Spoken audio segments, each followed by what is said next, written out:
May nag-consult sa akin kanina via Zoom. Investor siya, not a beginner, matagal niya nang ginagawa to. So tinanong ko siya, "Sir, bakit pa tayo nag-uusap? Kaya mo naman po kasing mag-invest ng sarili mo." Sabi niya sa akin ngayon, "Sir, every time na nagsisimula ako, hindi ko masustain. Wala akong time.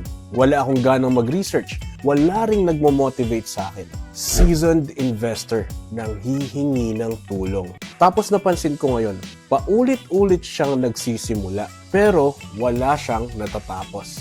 Doon ko ngayon na-realize, hindi kulang sa kaalaman hindi kulang sa pera, kulang sa direksyon.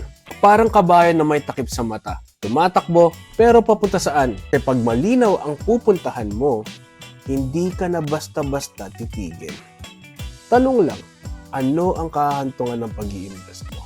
I-type mo sa comments kung meron.